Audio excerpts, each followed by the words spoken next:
that, subscribe. This is Agree to Disagree, and we are 9-1. Let's talk about it. Oh my God! Oh my God! I'm embarrassed! You're flying! Welcome in. It's almost time.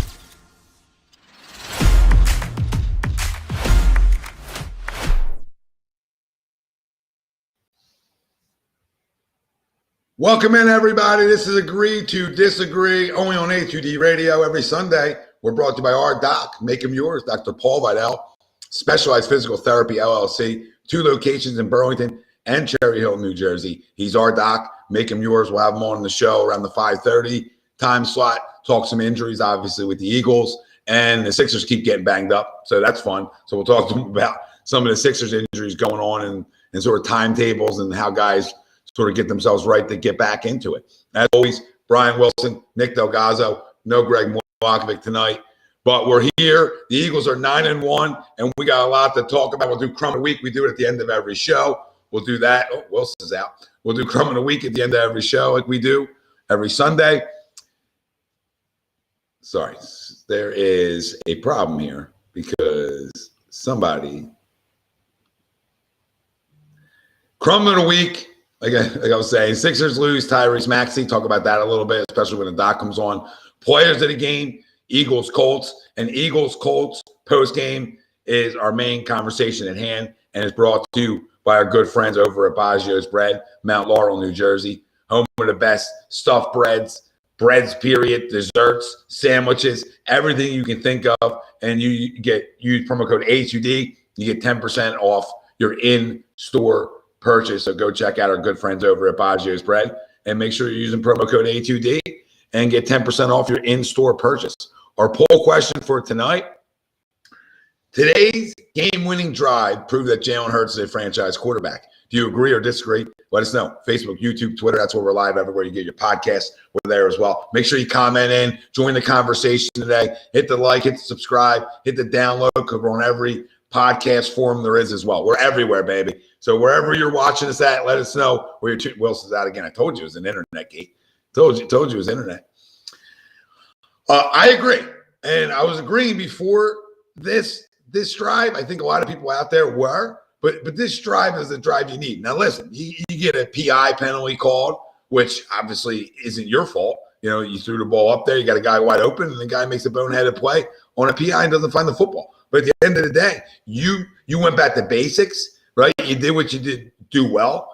And at the end of the day, you led a team when you're down 6 points on a drive to win a game on the road where you played terrible through the first 3 quarters of this football game as a team. Now, defensively, they were solid outside of the first drive, but you played great football as a bad football as an overall group for 3 quarters.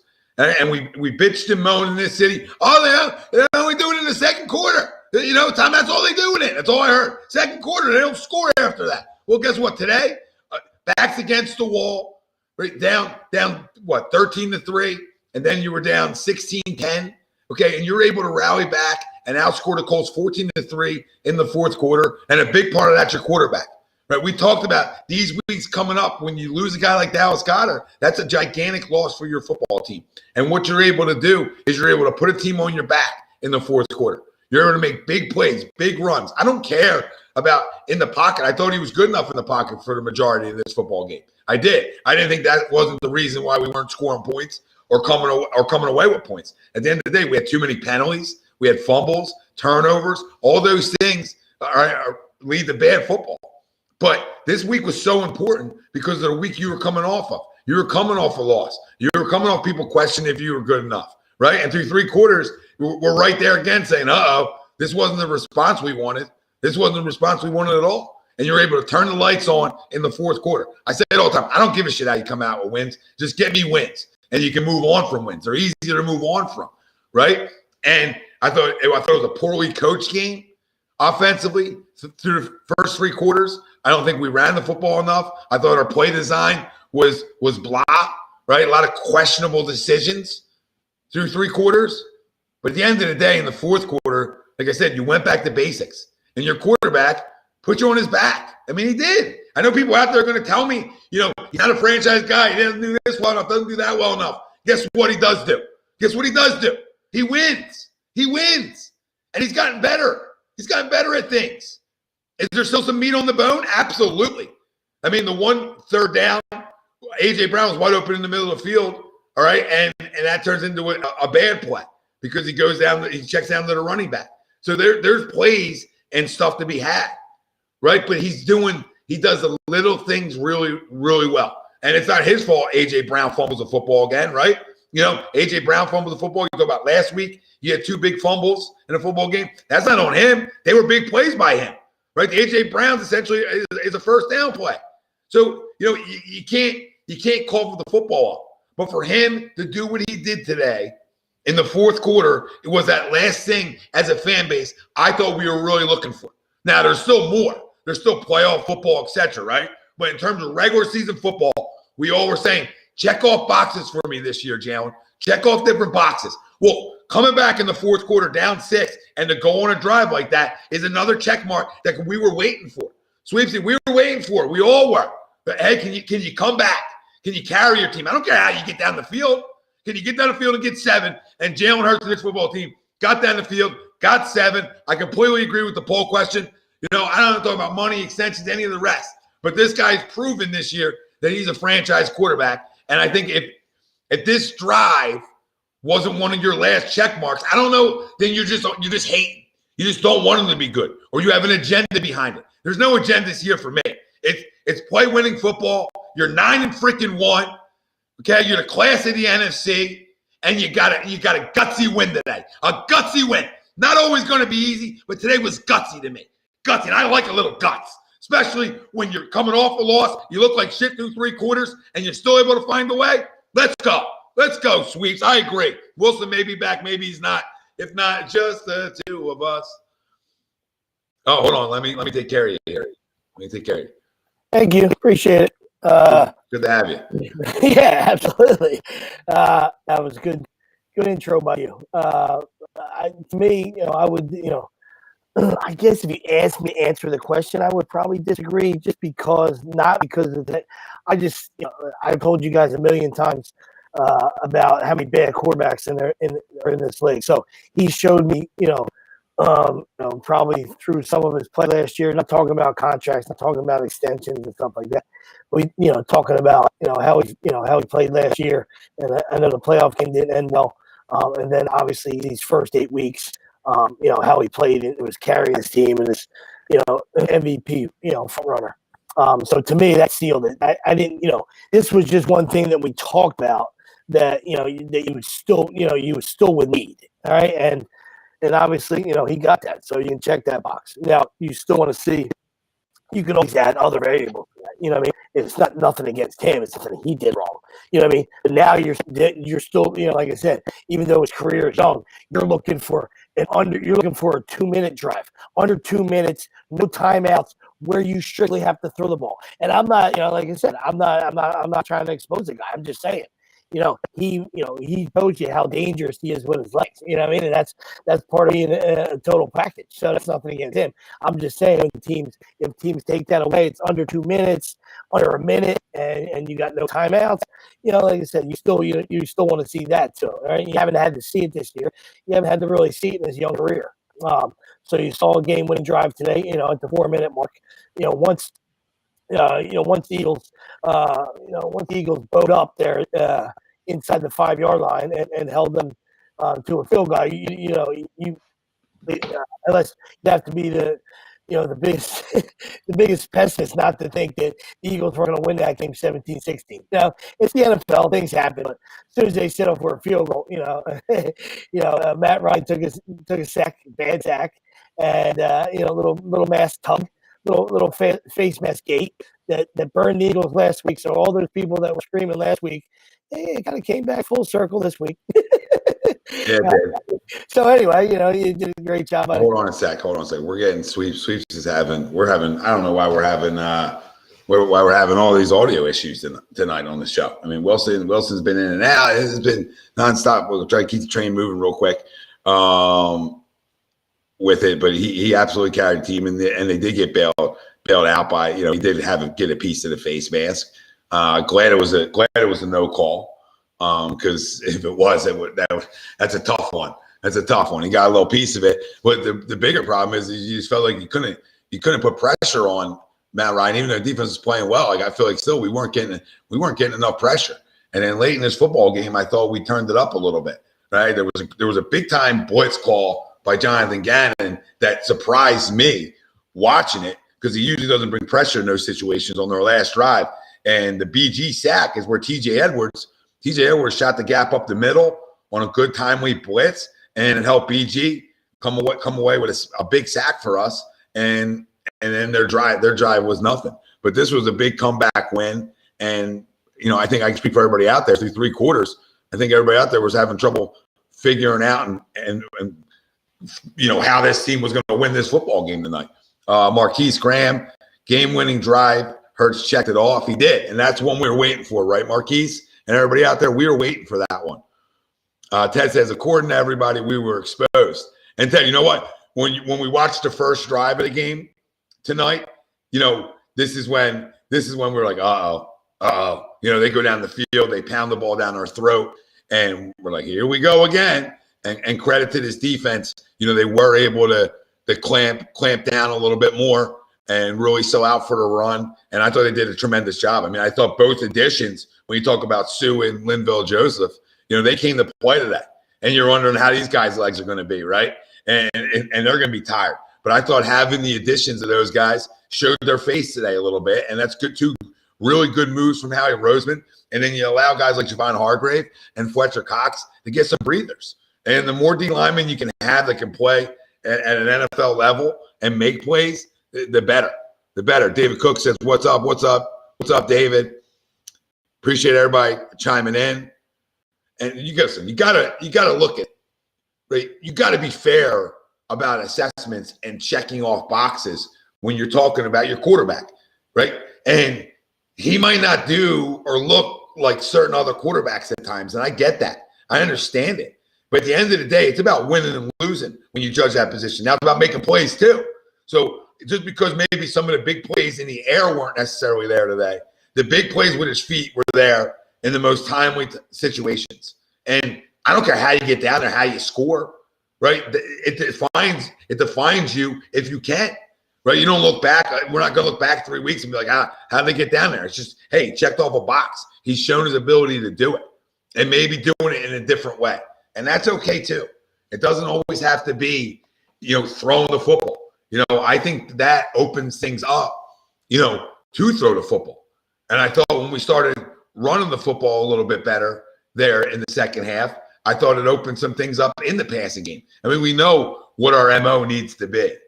And that's as simple as that. I know where my MO needs to be, right? And it needs to be running the football. Kair says Milton even had a good sack. Yeah, he did. And at first, when he had that sack, I thought it was Hargrave. So it was good to see. It was good to see Milton Williams, get out there and make a play. And Umberto says, hate to give credit, but hats off to Jonathan Gannon today. Thought he showed a few different looks and blitz's outstanding response from the defense today on the road. Yeah, it was a great response, and he deserves credit, sure.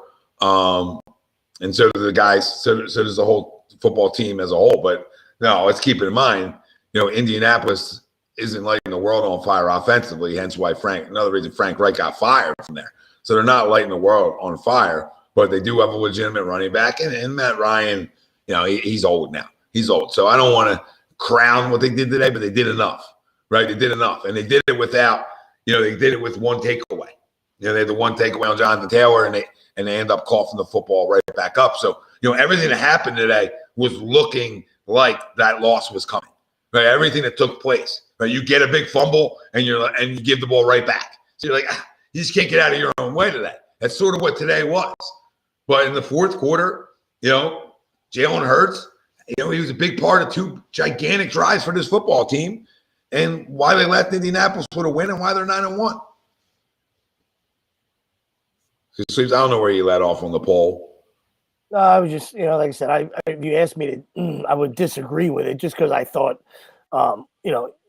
his play, all season, I thought he was, how I don't, care about contract talk. I don't care about, all quarterbacks get paid. So that doesn't matter. It's not my money. You know what I mean? We know Sam Bradford stole money. All these guys have stolen money. So why not give it to a kid that wins and, is right there as the MVP this year. So, I don't care what they give him. They can give him a blank check. You know what I mean? I think he's shown enough right now. There's still a lot of season left. You know what I mean? When you have it, in order to have a special season, you got to finish it. You know what I mean? So there's a lot of football left. All right. But today's a good, good win on the road. It had all the makings of a 1-point win. Everything was pretty much even matched when you go down, when you look at everything that we always look at. First downs were like 18-14. Third downs they both were like 5 for like 12 or 12, 5 for 14-ish in that stat. Turnovers 2-1, time of possession even, sacks even, total plays even. It had all the it had all the ingredients for a 1-point game, and you came out on the right side of it. So that's all you can ask for. Very sloppy offensively. I thought the play calling sucked early. Pretty much the whole game. You can do, Hurts can do a lot of things. So in that fourth quarter, they realized it, and the Colts didn't. I think all of us at home knew he was going to touch that football on fourth down. I'm not sure where else you thought the ball was going to go. Maybe AJ Brown on a slant because he's an absolute beast, and I get that. But it wasn't coming out of his hand, So kudos to him for picking that up, and then not sure where the linebackers were on the touchdown run because that was in one man, in two-man touch he scores. You know what I mean? So that was awesome, and the seas parted there for him for sure. Yeah.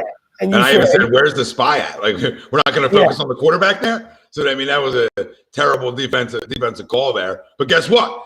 Credit to him though. You still got to read it and go. So I know what you're saying. Why you disagree, and it makes a lot of sense because you were saying earlier in the year you saw enough, and I was right there with you. I'm just going to go. Well, the reason why I'm like hard pressed to agree is because that was the last box outside of playoff football. Like that was the last box. So everybody out there, because I see the haters all over Facebook today and all over social media. There's guys who still don't want to believe. Right? There's guys who got themselves, they backed up so far into the closet, right? Or into the corner, where they just don't want to believe that he has the ability to be a franchise quarterback. And I see all those guys. And all those guys, no matter what he does, they're going to pick apart little things. When I can pick apart every QB in the National Football League, if you give me enough time. All right, if you give me enough time. So at the end of the day, what are we judging on? We judge it on, do you make enough big plays for your team to win? This dude ain't Jimmy G. He's not a game manager. He's proven that he's way more than a game manager. All right, he's proven he's electric. He's electric, and he's also proven he's gotten better in the pocket. Is he the finished product yet, Sweeps? No, he's not the finished product in the pocket yet, but he's made steps. And aren't we about making steps in sports? Aren't we about growth? Aren't we about seeing a guy get better? What are we about? You're being wrong? Because then we're all wrong. Because we all believe Carson was the guy. We all were questioning why we drafted him.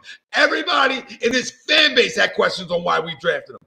But it's okay. It's okay to say back, a year and 2 years ago that, oh man, Carson. And then when Jalen had to come in and play and Carson got benched, there's people like, well, Carson's still the guy, right? There's people out there that never wanted to let go of it. And they're still not letting go of it. And it proves it by your comments, by your opinions about him, by everything else that these people want to throw rocks at this guy. I'm tired of it. It's a 9-1 football team, and it's the first 9-1 football team I've been a part of that there's so many haters around it. It's amazing. Like, how can you be happy with today's win? It was gutsy. It was a performance we were looking for after a loss. We didn't want it to be this ugly, right? But at the end of the day, you played bad, and in the fourth quarter, you're able to do enough to win a game, and we're going to sit here and crush it? Yeah, it's like they expect to kill everybody. You can't blow everybody out. And even I got news for you. Even with a loss, is not good there because the Colts stink. It's on the road, but you're still 8-2. You're still 8-2. So I know that everybody would have headed for their local bridge, and that would have been it. At 8-2, the season would have been over. The panic meter was at like 9-8. Going into that fourth quarter, it was 15 minutes away from people being all out. So it is what it is, man. You can't tell people how to fan, and you can't tell them, how, about their, they can have their opinions and stuff. But to me, it's silly, and that's kind of why sometimes, this area might get a bad rap. You know what I mean? It's just like, it is what it is. Still, at 8-2, they're still in the driver's seat. It's just, you'd have had it done. Now you're talking about losing 3 in a row, 3 in a row, 4 in a row. Yeah. Then you got trouble, you know what I mean? But, I don't think, besides the Cowboys, I don't think they were worried about anybody else in the division. They lost to the Washington on Monday night. It is what it is. But we've been saying it all along, it's not a hatred, it's not, nobody's hating on the Giants. It's just, they're there because of Dable. You know what I mean? And they play, Dable and Barkley. All right. And Jones is taking some steps. He's been taking, he's taking some steps, not turning the ball over. And then today he did, so I talk about a horrible loss. If you're two franchises talking about it, like if you lost to the Colts on the road today, or if you lost at home to the Lions, and the Fighting Dan Campbells, I root for, you know what I mean? But that's a bad loss if you're trying to go in the right direction. That's just the bottom line. So, you don't have to worry about anybody but yourself if you're an Eagle fan. So, it wasn't pretty, but you got the job done. You got the job done, and that's all this league is about. This league's about getting W's and moving on. And every quarterback in this league, I got news for everybody. Everybody except for a guy named Patty Moe, all right, in the last 5 years has had bad weeks, right? He's the one guy that does it. He's not normal. You know what I mean? When you cut him, he bleeds green. So Patty Mahomes, he's just not normal. Everybody else they're normal. You know what I mean? Like Josh Allen's been horseshit the last 3 weeks. I'm a huge Josh Allen guy. Now, they got a W last week. They didn't get a W. You know what I mean? But so there's no really, you shouldn't really have to nitpick everything the guy does. And it's unfortunate because of either, being Wentz, all the guys are, they still have the people that are Wentz people, or the people are just looking for somebody in the draft or whatever. I don't know what they're looking for. So, the kids shouldn't have to get scrutinized on every play like he does. And it's actually a shame. You know what I mean? So good for him. Tremendous job, in that final drive. And, like I said, kudos to him. He's a great kid, hard worker, and we'll see, a lot of season left, but you should be happy as an Eagle fan having that dude in the shotgun, because they don't go under center. So I had to change that. Analogy. Should be happy that's your guy in the shotgun. Yeah. That's your guy in the pistol. Wilson says the same thing. He's, before he got kicked out, he says, I agree. I thought he was before the drive, but the drive sort of stamps it. And that's where I'm sort of at, where it's like, hey, okay, now you got more boxes to check off as we go when we talk about playoff football, et cetera. But in terms of seeing that, because we haven't had the opportunity yet, right? We just haven't had him have to come back and go on a game-winning drive. And again, it doesn't matter how you're getting down the field, right? It doesn't matter. I know people are saying like, oh, you run too much, you get hurt. Maybe you can get hurt in the pocket too. So it's not a stone cold lock that you're gonna get hurt because you're running around. Yeah, Quisley, I agree. I think that's a big TD catch from Quez, and you make up for last week. Him and BG. You're right. They both had big responses, and so did this football team too, right? So it wasn't just those guys. It wasn't just those guys who had big responses. Yeah, it's a huge sack by BG. Absolutely. But through the first 3 quarters, I mean, I'm joking around. We're 8-1, but I had a major issue with Nick Sirianni. I said, you lose a football game like this, I start questioning you a little bit. The rock paper scissors and the watering the plants and all that's cool when you're winning. It's never cool, but all that some of that stuff you deal with. Now I don't expect you to go 17-0 and be perfect all the time, But I had major questions with your play calling through the first 3 quarters of that game. And you as a head coach of this football team and the penalties, etc., right? It starts with you. It starts with you. So I had some problems there with him early on in the football game. But even him himself, he redeemed himself in terms of, what, let's go back to what we do well. And I thought they did a tremendous job of that in the fourth quarter. So, I'll take wins any way you can get them. I'm a big fan of gutsy wins. I'm a big fan of fourth quarter, 14-3, you outscore an opponent and win a football game. I'm a fan of any way you want to do it. But what I'm a bigger fan of is you've now done 9 games, all a little bit different. All a little bit different in different types of ways. So if you're not a believer of this football team now, you never will be. I hear people talking about, they're like the Steelers team that was 8-0. Or, they were like the Arizona team that was 8-0. That's not true. That's not true. If you look at both rosters, the Arizona Cardinals last year and our roster, and you think that we're the same, you're misguided. If you think their defense was as good as ours, you're misguided. If you think Kyler Murray is as good as Jalen Hurts, you're misguided. All those things are misguided. They all are. And he's able to get a win today, right, with his biggest security blanket that we talked about outside of A.J. Brown. We talked about it on shows this week.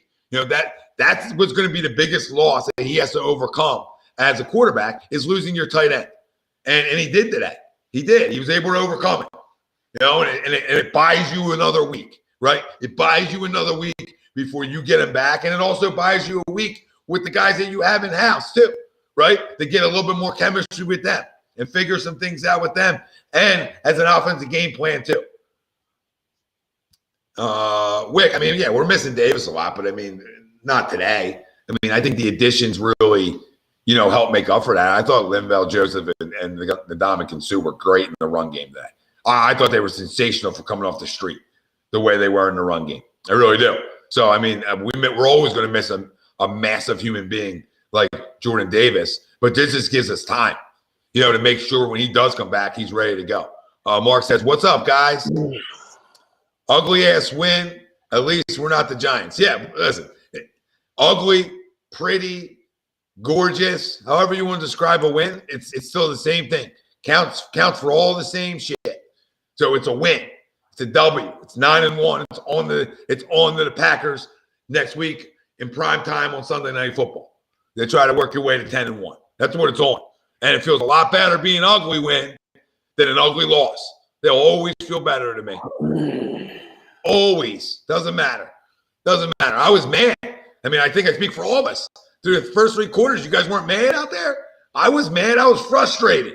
I was saying this was supposed to be a response game. All this stuff. And then this happens? Those first 3 quarters happen? And then you get out with a win after all that? I don't know how you weren't fired up at the end of that game. That BG sack, I was jazzed up. Jazzed up. So there's going to be question marks throughout this game that were a problem and things that we didn't like. But, man, if you weren't excited at the end of that, check your damn pulse. Because I don't know what you people expect. Not you guys in the chat. Just the haters. I don't know what they expect. Yeah. Lindell, first play of the game, shreds his guy and makes a tackle. So, it just goes to show you it was, what kind of day that was going to be from those guys,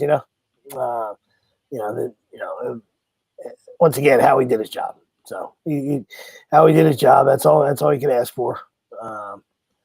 These guys, nobody wanted these guys. So it feels like the Eagles are the only ones, only ones doing anything out there. So, if that's, how he's, he's got a reservation for one everywhere he looks. Reservation for one. It's just me.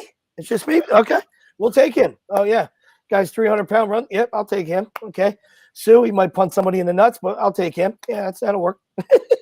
Anybody got any of those Sues? He's looking around. And it looks like both had, like I said, Sweeps, it looks like both had something in the tag row up the street too, which is nice. Yeah, I don't think either one of them were washed. Like when you can put them in a rotation, that's, especially when this was, that unit was supposed to be the Eagles, most successful and deepest. Looking at to add those two guys to an already.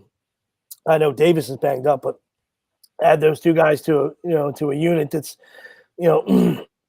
already pretty deep and stout is just was just gonna had to be refreshing for those coaches when they saw those additions this week. Absolutely.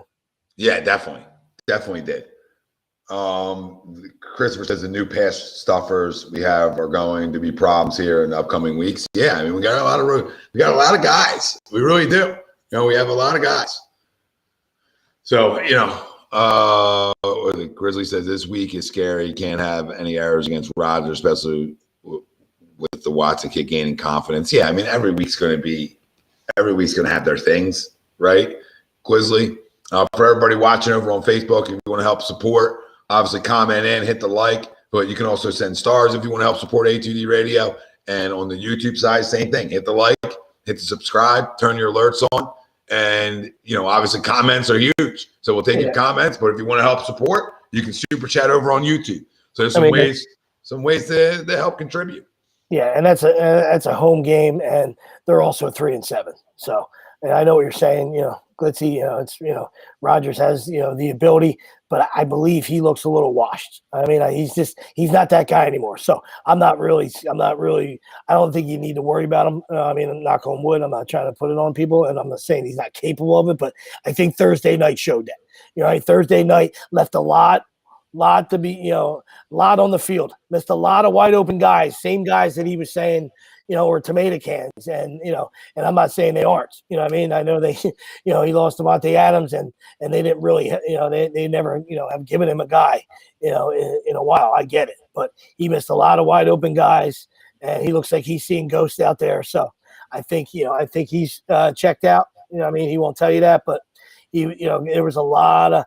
He left a lot on the field on Thursday night. So I don't think he doesn't scare you like he in years past. An 8-1 team, where they're rolling and they're doing good things on both sides. Yeah, I think you should be more scared. On the other side of the ball, not scared. I'm saying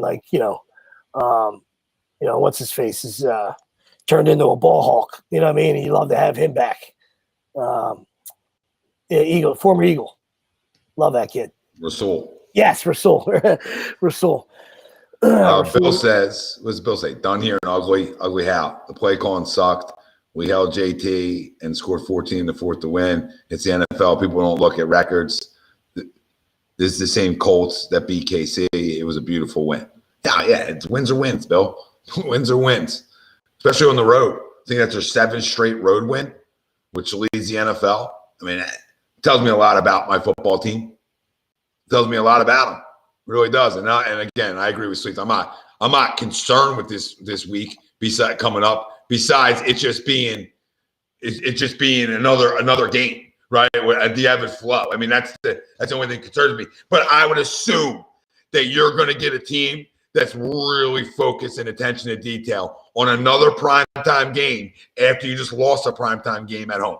So this is your second primetime game in a row at home. I don't see them losing that. We have a lot of week to preview that and predict that, but I don't see us not looking good on another primetime game. Now, the biggest thing is what we need to work on is not only the penalties, but turning the football over. You can't continue to turn the football over. So today's nice to get a win, given you gave them a turnover, etc. You don't want to keep doing that. And bad penalties. Too many bad penalties. What's up, Pete? What up, Pete?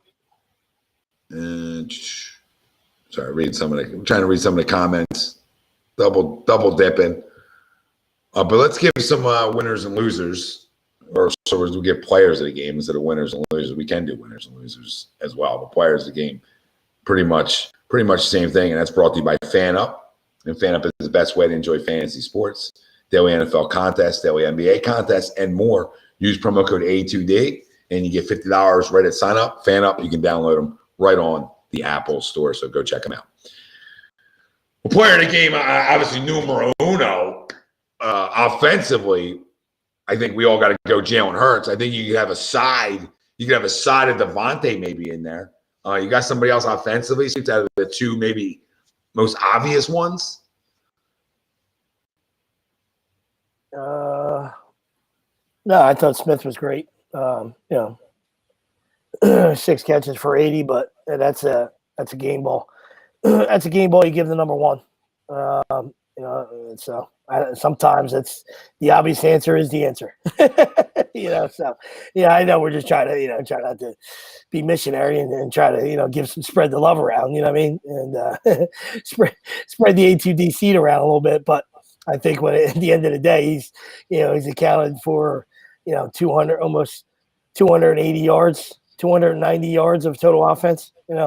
190 in the air, and then he ran for another 86 or something. So that's all him. That's all him. I thought Miles in limited touches, ran hard, 47 yards, on 13 carries. I thought Devontae did his job. AJ Brown knows you can't put that on the floor there. Cannot put that on the carpet there. So even if he had a better game than he did, I would never give it to him for that fumble. They're all human, but you just say, hey, come on, that can't happen. No, that can't happen. After you got one too. I used some choice words for him after that fumble. But I still think, nothing to do with the fumble. I expected that ankle to still be a little bit of an issue. Obviously the one he hurt on Monday night. He looked better, but I know there's been, he sat out a lot of practice this week, or was a limited participant. So you figured that it was still lingering, but it had nothing to do with you fumbling the football. We got to take care of those things. I don't think anybody in the league is good enough to turn the football over. Mark said, "What's up, A2D? What's up, Mark? Big win, baby. Big win. We're off to 9-1, and as we speak, the Cowboys are putting it to the Minnesota Vikings right now, 20-3. So you maybe hop in, you little live bet Minnesota plus 15.5. 15.5. They're known to be a little bit of a second half team too. Wouldn't surprise me if that game got closer at some point. Winners on the defensive side, or player of the game on the defensive side. You almost want to give it. I almost want to give it to the two newbies. I almost want to give it to the two newbies. I don't know their exact snap count. They look like they're on the field a lot. They were in traffic a lot. So I'm going to give it to Joseph and Sue. That's who I'm giving my 2 defensive game balls to, or players of the game. Yeah, probably 7 total sacks. 7 total tackles and a sack if you add them up. I think they both, Sue had 2 assists and a solo. Joseph 3 assists and a solo, and they both had a half a sack. So it's not too bad, being signed on a Tuesday or Wednesday. So no. I hear you. I hear you. Besides that, it's pretty much spread out. Garner Johnson again, another 11 tackles. Reddick and BG with big sacks in big spots in the game. Nothing bigger than Graham's, but Reddick had a huge sack. That was the one with the missed face mask, which it is what it is. It's still a monster play by him. All right, so monster play by him to save that game. All right, because the Colts punching a TD there, that game's over. All right, so to hold that huge sack right there, to hold that to a field goal, and to allow the Eagles to even have that, even this, that play allowed them to set up the game-winning drive. So, I'll give it to Reddick. Yeah, when he actually goes and gets the quarterback like he's supposed to, you see the impact he has, right? And that's what we talked about it on the air plenty of times. Let that guy go get the quarterback. I was trying to look something up. Yeah, we'll go around. We'll go around the league, Ted. We'll get to the rest of the league. And Andrew says Hurts puts his team on his back. We got the game-winning TD. Yeah, he did. We were struggling. We were struggling to gain rhythm. We were struggling to move the football. There was a lot of problems. We couldn't run the football well enough. So, I mean, the list goes on things we weren't doing well. And he went back to saying, hey, you know what? I'm going to go do what I do well. And I do extremely well. And that's running the football a little bit. And some big passes in there too. We can't forget, we can't forget that, it's a good ball to Quez Watkins. I know he's open. I get it. But it's a good ball to Watkins there for TD. I appreciate Watkins, keeping two hands on the football after catching it, really secured it. So, that was a point of emphasis for him, even though he was already in the end zone. But, that's a big ball. So, I mean, I thought early on, like outside of the penalties, I thought he threw the ball pretty well. There were some balls I would like to have back, but I thought he was throwing the football pretty well early on in the game. We just weren't coming away with points, right, Sweeps? I don't think it was like he was playing bad. No, absolutely. Absolutely. We thought, like you said, we thought that the play calling was suspect early. So it was and so when it's all said and done, I think it was 18 for 25 for 72%. So wasn't missing a ton of throws, wasn't I thought Quez had two guys on his back too. So I thought that was a really good ball. A really good ball in the touchdown. So yeah, it was. Really, he gets better. Yeah, listen, he's getting better and better, and like I alluded to earlier, he's getting better and better, and it's just I don't know when you get to the point where everything every play for him won't be scrutinized. You know what I mean? And I understand it comes with the position. I've said it all. I've said that before. So it's nothing against it's nothing against him or anybody else. All right. When you get, it's the reason why the quarterback gets paid the most money, right? Because the ball's in your hands, all right, the whole game.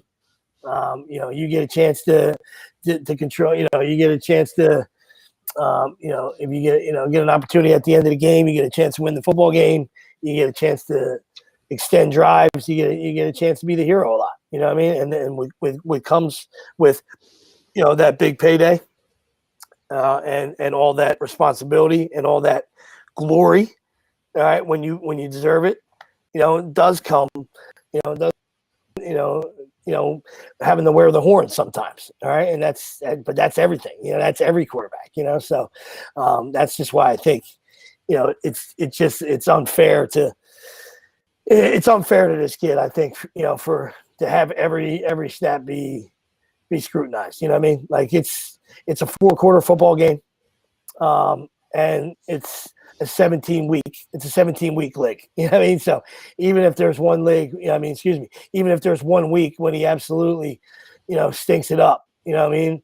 That's the same week, and everybody will call for it.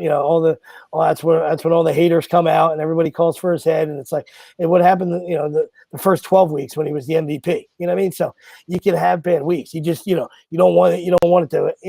As a fan, nobody ever wants that to. You never want that to happen. Because chances are if your quarterback plays bad, your team loses. So you never want to see it. But it's part of the growing pains. It's part of the league. I said. Like I said, everybody probably except for Mahomes, and he's just superhuman. And I'm sure he's had a bad game. Of course, I was being facetious. You know what I mean? But they're few and far between. And the rest of everybody else is pretty much human. And I'm a huge Josh Allen guy, but he's. I know his elbow might be a little sore, but that has nothing to do with it. He's still throwing the ball 106 on the gun. You know what I mean? So he's just, he's missing some throws, and he's that guy. Like, how'd you of course, if you're a Buffalo fan, you love to have him. I love to have him. You know what I mean? Like, guy's a superstar, but he still, reminds me a little bit of Brett Favre. You know what I mean? He's got that gunslinger in him. You know what I mean? So he makes those mistakes at the end of the football game, like he did against Minnesota. Twice, you know what I mean? You fumble in the end zone, and then you throw a pick at the end, So, you don't see that kind of stuff. You haven't seen that from Jalen, this in the limited sample size, in the last year and a half, or year and how many games it is, So, I think you have to be grateful and you have to be excited about that. You know what I mean? A guy that takes care of the football and wins. I'm not sure where you can be. I'm not sure where you can be upset as a fan. I'm still trying to figure it out. I don't understand that. You know, I don't understand that. So, and he's a great dude. It was one thing if he's an ego guy and and stuff like that. I could, because I still didn't understand it as much with 5 as I did. As I did. You know what I mean? Just Eagles were 12-4 every year. Now I understand how the book ended. I get that. You know what I mean? But with him, I could see it a little bit. That was an ego guy. That's a real me guy. Right? Not saying he didn't like to win or didn't want to win, but that's all he was. He was me.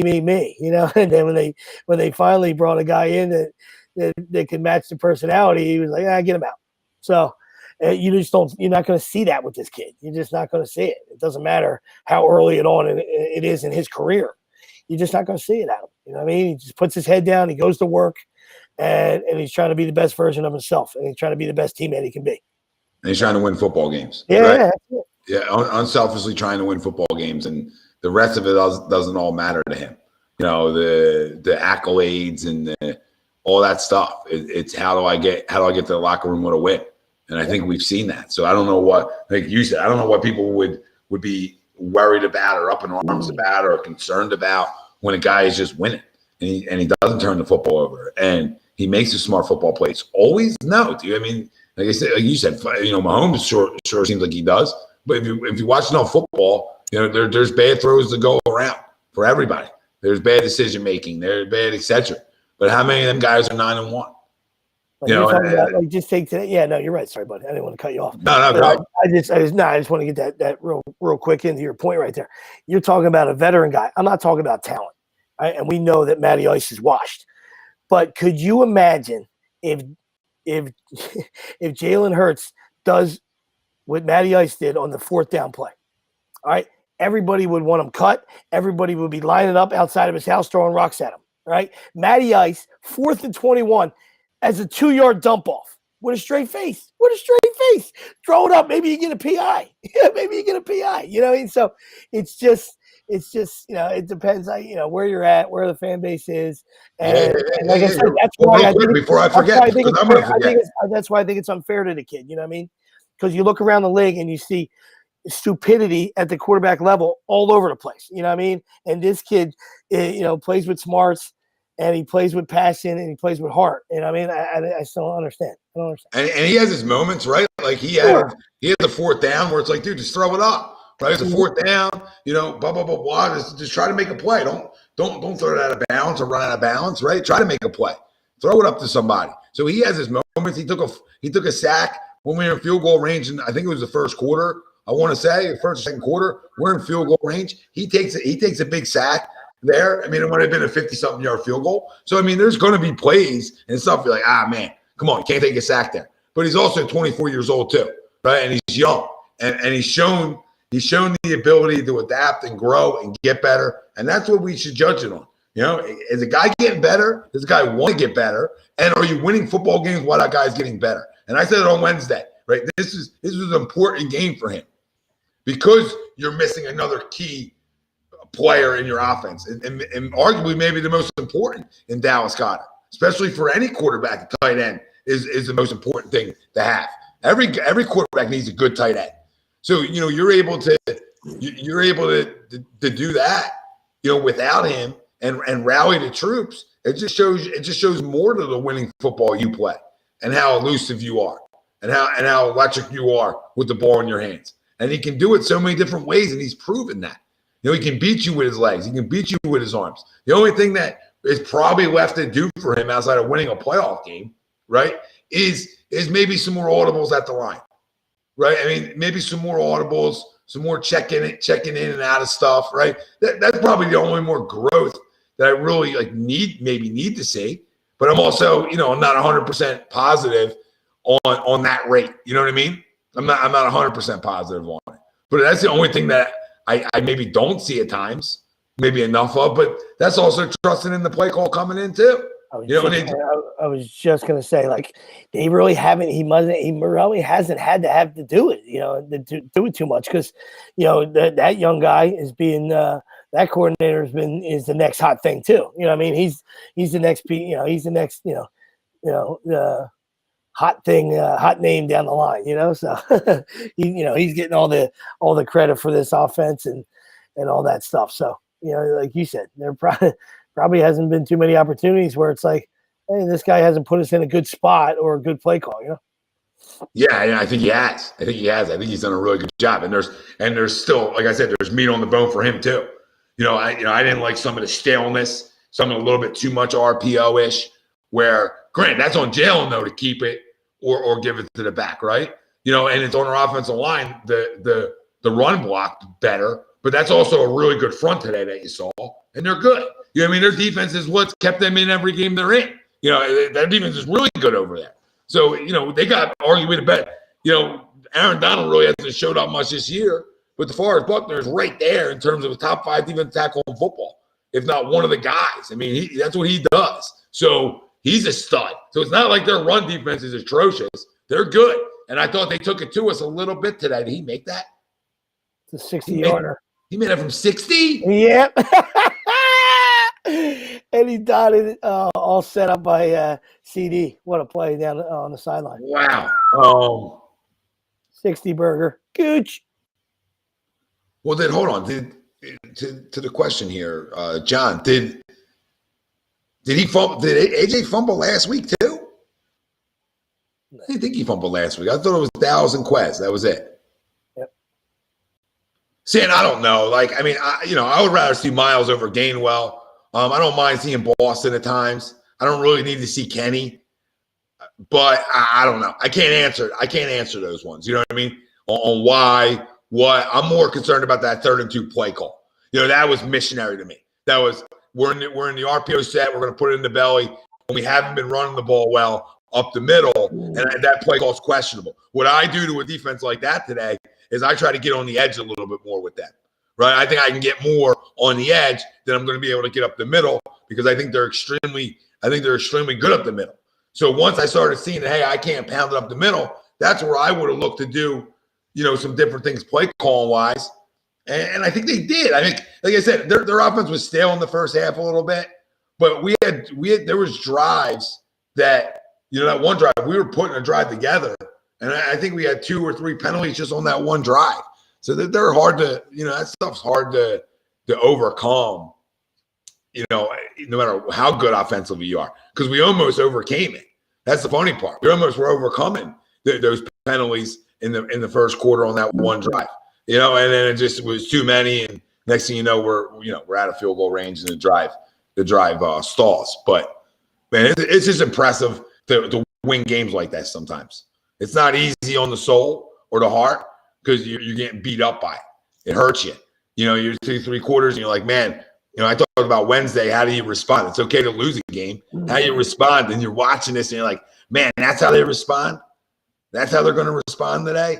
And then to come and win that game and have the fourth quarter you did, it says a lot. I don't want to keep reiterating, but it says a lot. You find out a lot about what you're about as a football team, as a group, as players. I mean, come on, man. We're the only 9-1 football team around. Right now, we're the only 9-1 football team around. The best record in all football. And here, we just can't have nice things. We can't enjoy the ride, right? We got to have questions about A, B, C, D, E, F, G. Instead of saying, oh, we're really good. We're really good. And if there's any question if we're really good or not, it's time to put them to bed. Put those conversations and question marks to bed right now. Right, you go lose 2 or 3 in a row, and we stumble down the stretch. Then we can have some more. Then we can get into question mark city. You lose today, sure. Let the question marks start airing out a little bit. But guess what? You didn't do. You didn't lose today. You didn't. Oh my God, they're making them kick again. Like if I have to get ejected as a coach, I get ejected. What happened? They went back and looked at CeeDee Lamb's play. So I don't know if the whistle blew. I mean, my TV's on mute. So they went back. The guy made it from 60. Then they decided they were going to go look at a play that was an easy call. Like, I don't understand. I would go nuts. So the three's off the board. Re-kick coming. Wow. If he makes 2 in a row, I mean, that's so absurd. Well, we got our doc in here. We'll do in a minute. There he is. Now we got 3. Now we feel better, Sweeps, about our setup. Dr. Paul Vidal. Dr. Paul Vidal, Specialized Physical Therapy, LLC. 2 locations, Burlington and Cherry Hill, New Jersey. He's our doc. Make him yours. They accept most major insurances. Go check him out. Doc's with us. We're going to talk some injuries, obviously, surrounding our Philadelphia Eagles. Doc, what's happening? What's up, Doc? A little bit. Had you for a second, I think. Hold on a second. I think you made 2 in a row, Tommy. Tommy, this is incredible. Stop. Incredible. No Split way. it. Split it. Way. No way. No way. Split it. It's absurd. Look at it. 60. Clean, too. Clean. It's good from 70. Oh, my goodness. Minnesota. Minnesota. I hate Dallas so much. I took Minnesota twice. As our boy Rasheed Wallace would say, ball don't lie.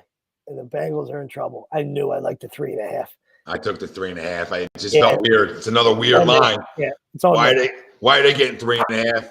I told you I've been following you like a puppy dog. But the 4 o'clocks I put in prior to a conversation. Also took the Raiders here too. Love it, kick.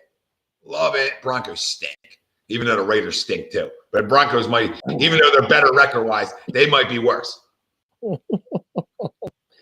One quarterback's crying, the other one saying, "Let's ride."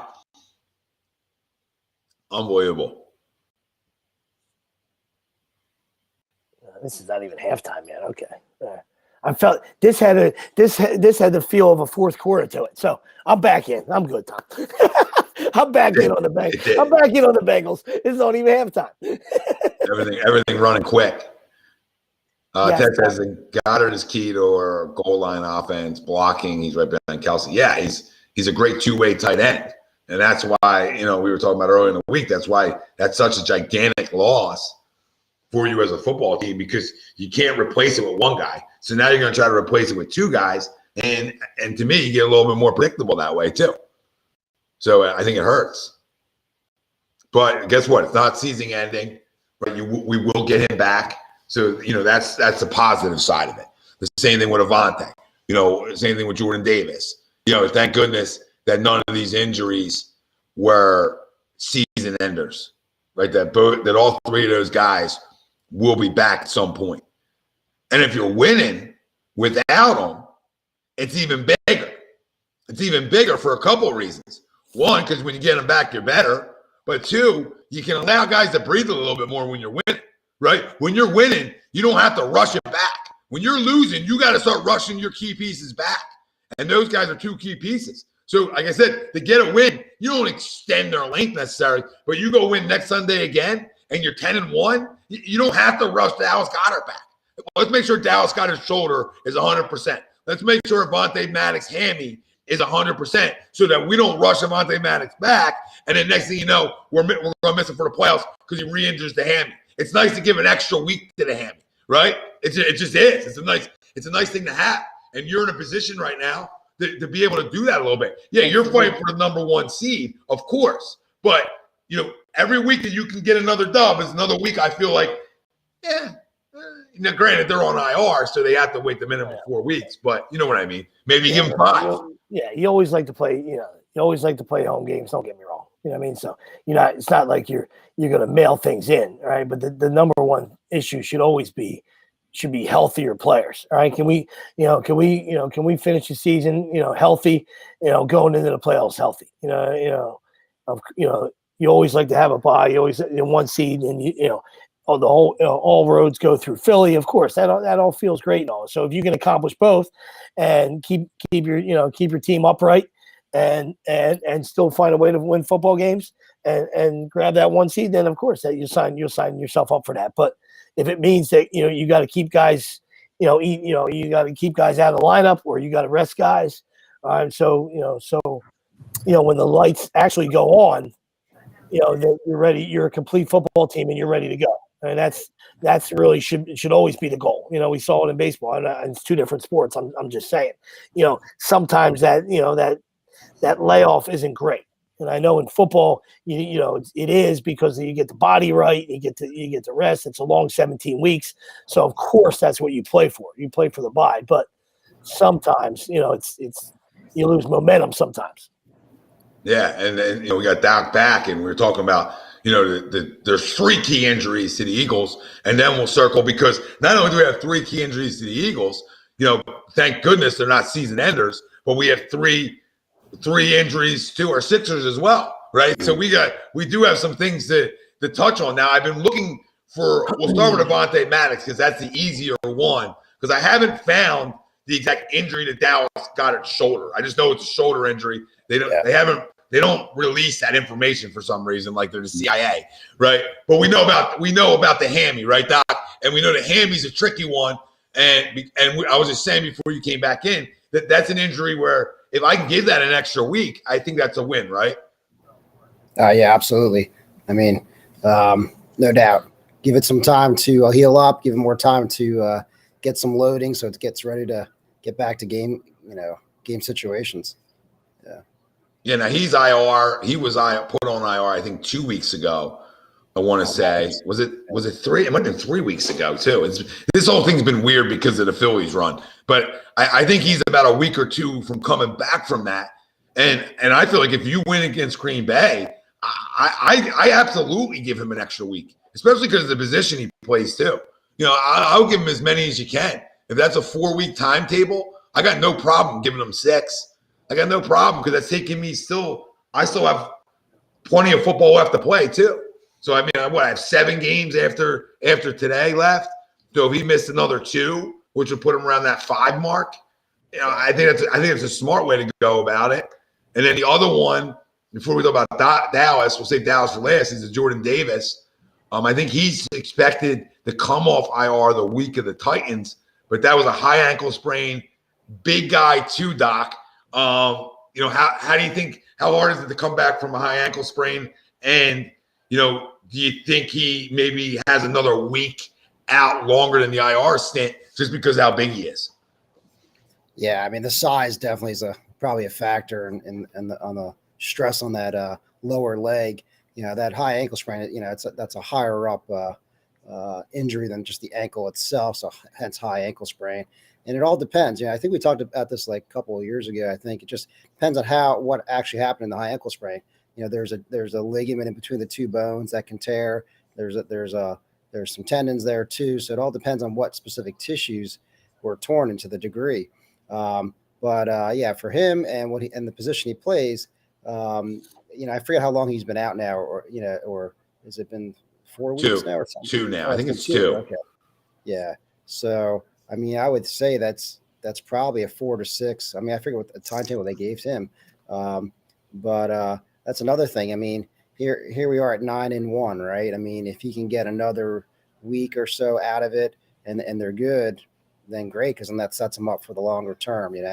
Playing the long game here, because I mean they just got to get a couple more wins, and they're probably solidified a spot in the playoffs, I would think, right? Yeah, and I think that's factual too, Paul, right? And the fact that I just brought in 2 defensive tackles, and I think the other reason they did that was probably the things we just talked about with the high ankle sprain and the big guy, that they might not expect that to be a 4-weeker like it's listed on the IR, that to them might be more 5, 6 just because of the size. And if he does get hurt again, or they do have injuries up there, they're deep there now where they can afford, they don't want anybody getting hurt, right? But they're deep enough now where if you do lose a guy like Jordan Davis for an extended time, they're still in good shape.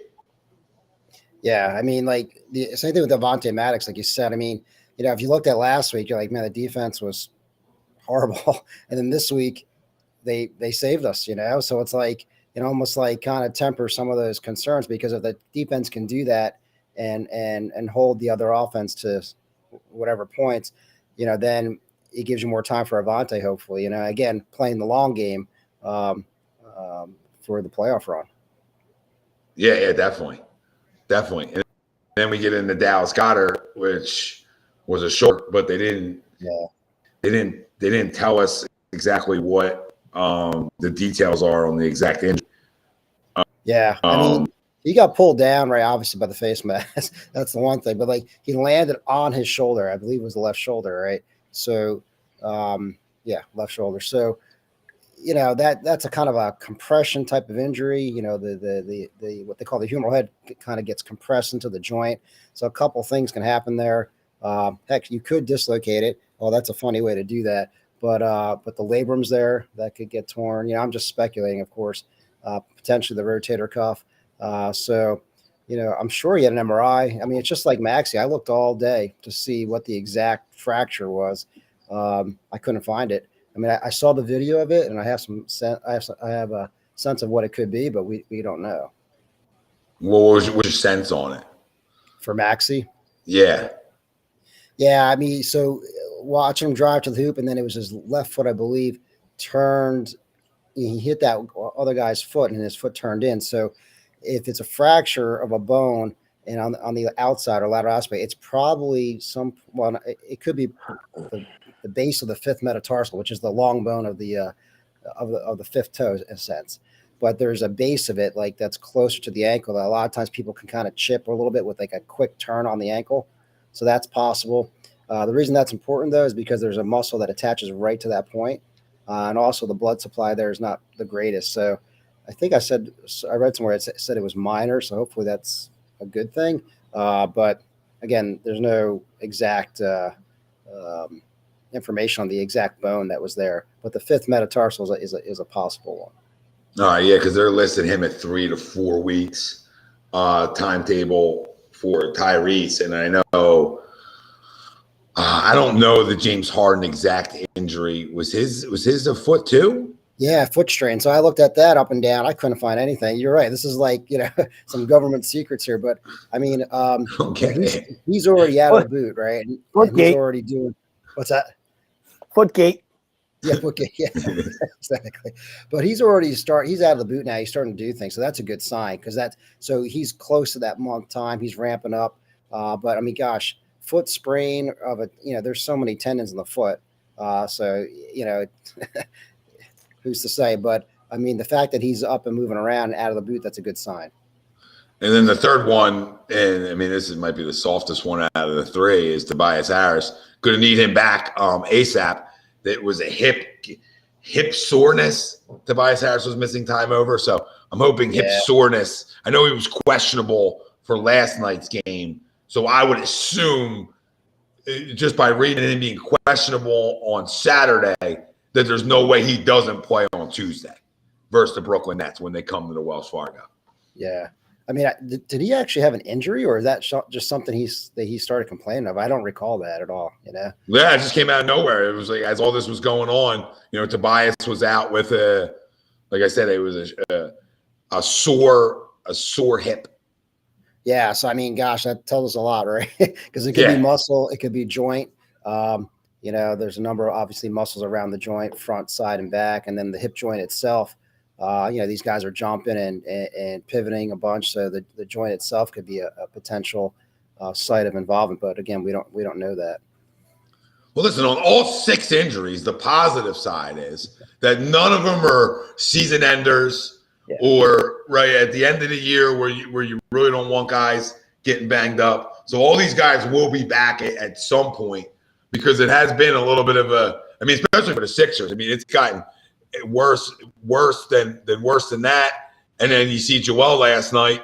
I don't know if you guys saw that. Yeah, but Niang rolls up on him, and he went down. And I almost texted these guys saying, did he just break his ankle? Because it looked like the way he was holding it and moving around. I mean, he's a flopper anyway. But the way he was flopping around, I was like, did he just break his ankle? Like, did this really just happen? So did you read anything about that, Doc? Have you heard anything about that more? I saw it happen, though. And I swore it was his lower leg. I thought it kind of, like how the ankle turns in. I thought I saw his lower leg turn in for a second. I was like, oh, that's not good at all, because if that's the case, that's like a fracture of like your fibula or something. But if he did that, there's no way he's like running around like he was afterwards. But yeah, I saw that, but I didn't read anything else on the actual injury. He's had a history of turn on his ankles.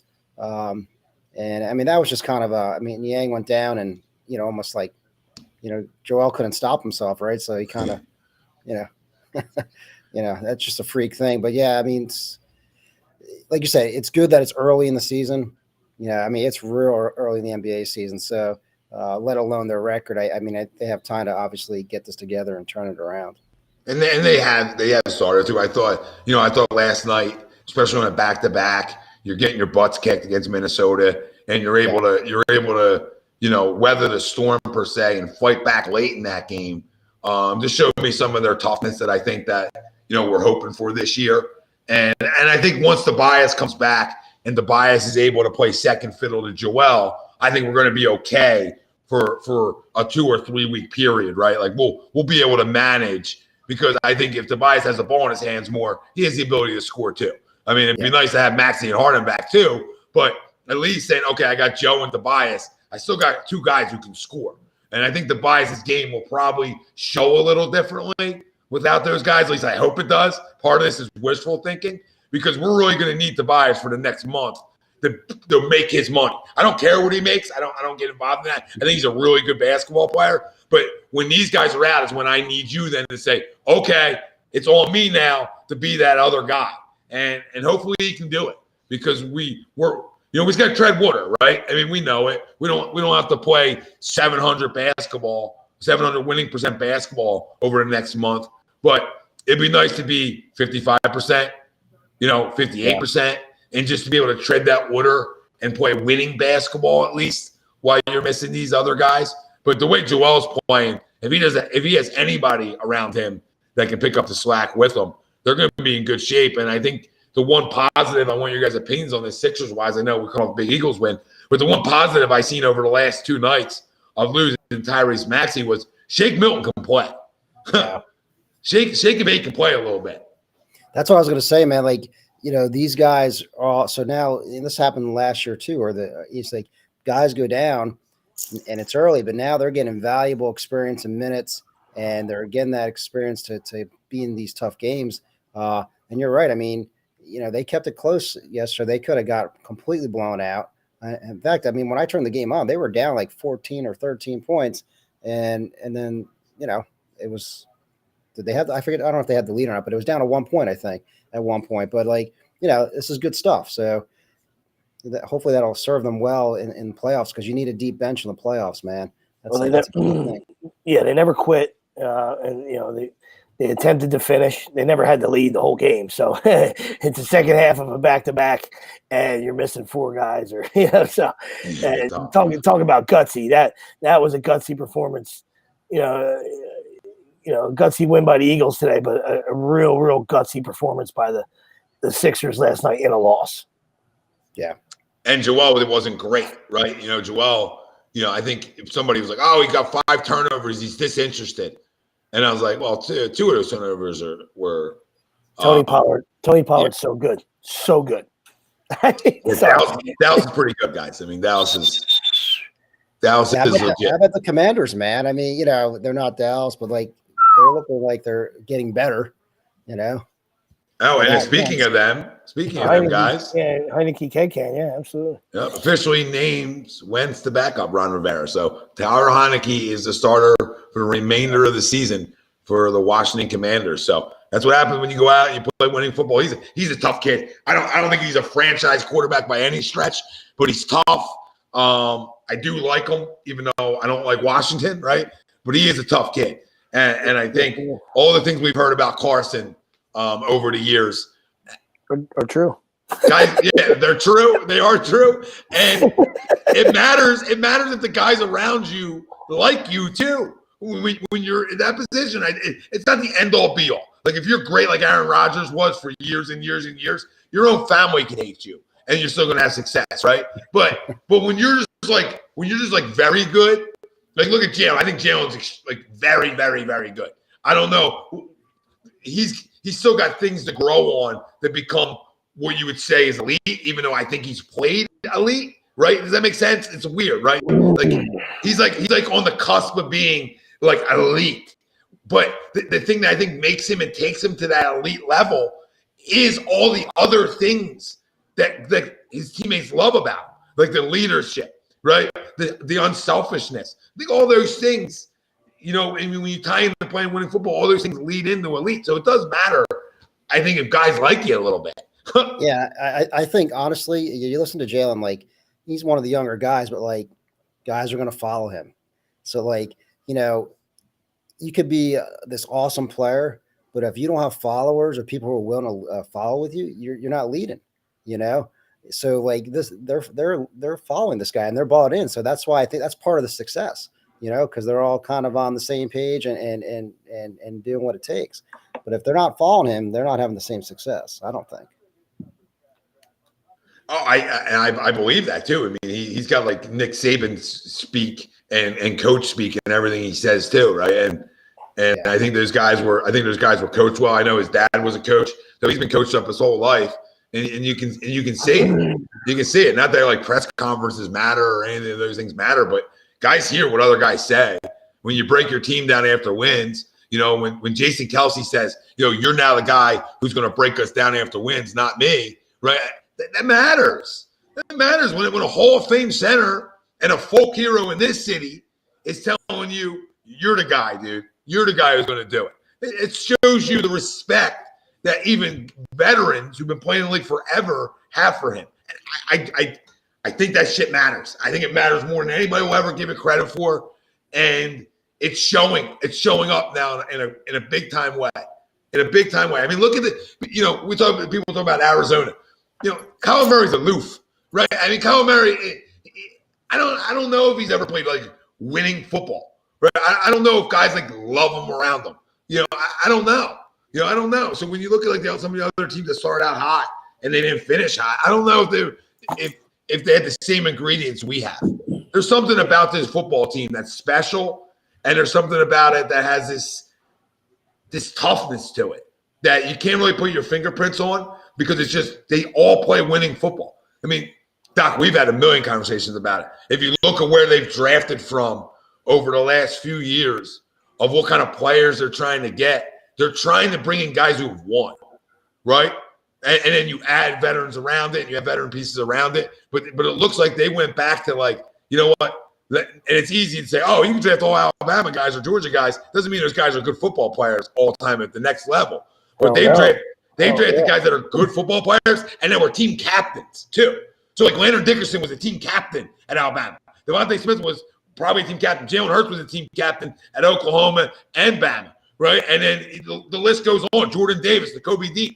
The Kobe Dean team captain at Georgia last year for their national championship run. Now, he's not a starter, but I think when you start adding those guys, because those guys, to me, are going to be the unselfish guys. The guys are just all about winning. And I think they've done a really good job of that organizationally from Howie Roseman to really look to do that when you're not rebuilding, but you're replenishing the leadership that you have. Reloading. Yeah, you're reloading it. Yep. No doubt. And then you put them guys, and then you put those guys around guys who have won too. And Brandon Graham's of the world, Jason Kelsey's, Lane Johnson's, right? You surround those guys with winners too. Man. And guys that are well respected. It can be something pretty for the next few years. That's all I'm saying. It could be something really good we got on our hands here for the next 3 to 4 years. Maybe hopefully longer than that. But the NFL windows are weird. So we'll say 3 to 4 years where you can make some noise. And I think Howie Roseman saw that this year, guys. When he saw the position they were in, he saw weakness on Monday night, and he didn't hesitate to go address it immediately. Which is hard to do this time of year. And man, I think it tells you where he believes this window is, which his window is, I got to win right now before I got to give my quarterback a ton of money. I'm in a moment where I got to win over the next few years. I have to, because you can go give him a bunch of money and still win, but it's easier on rookie deals to win if your quarterback's ready to win, right? So if your quarterback's ready to win, it's easier to win. You look at Joe Burrow. Right, he's on a rookie deal. They haven't spent the money around him on a rookie deal like you should. But when you look around the league, you sort of want to try to win in that window. Sort of like Kansas City, right, guys? Kansas City was able to win in that window while Mahomes was young and on his rookie deal. Yeah, it helps. He's awesome, but Jalen's pretty awesome too. And I think the Bills are doing it right now, right? I mean, he's on his rookie deal still, isn't he? Allen or no? Wow, really? No, he might not be. He might not be. I just don't know. Yeah, It should be. I mean, I don't know if they paid him. I mean, they probably did. I might have missed them paying him. He probably did get paid. I'm gonna look like a moron right now, but I could have swore he's on because they spend a lot of money up there. So I don't know where they're getting all the money from if they're paying him $300 million. Did he get a deal yet? Anybody out there? Did Josh Allen get a deal? I'm gonna look it up. Yeah, over a year ago, lucrative extension with the Bills kick in after this season. 6-year contract will pay Allen $258 million, which includes $150 million guaranteed and an average salary of slightly more than $43 million a year. Yeah, check. But I hear you. Way off. Like Way off. I see myself out. Thanks, guys. Thanks, guys, for having me tonight. Appreciate you guys let me join. Jeez, man. Listen, in defense of me, I've gone through a lot tonight. You know what I mean? I got PTSD. At one point, I'm doing this shit by myself. You know, it's one thing if I'm expecting it to do it by myself. I'm a little more focused in. I got Wilson. He's a diva. Let's just make this clear, and I'll air this out to the people. He's a flat-out diva. If you told Brian Wilson, Brian, use your phone all the time, he would then go buy a laptop. So we listen. We're a family here, so we air out grievances. But I've told him for 5 months now to come pick up an extra laptop I have for him to help him out with his setup. This is not going to end well. This is not going to end well. Take a stab if he came by to pick that up. Nope. So then when he has issues with his phone, like he did tonight, all right, he's gonna then direct it at Tom. It's Tom's fault. No, I just want to have a good product, right? If he was over with Barstool, I guarantee he would care a little bit more about his product. I know that to be true. I know that to be true by his audios. That's my cue. That's my Homer Simpson cue.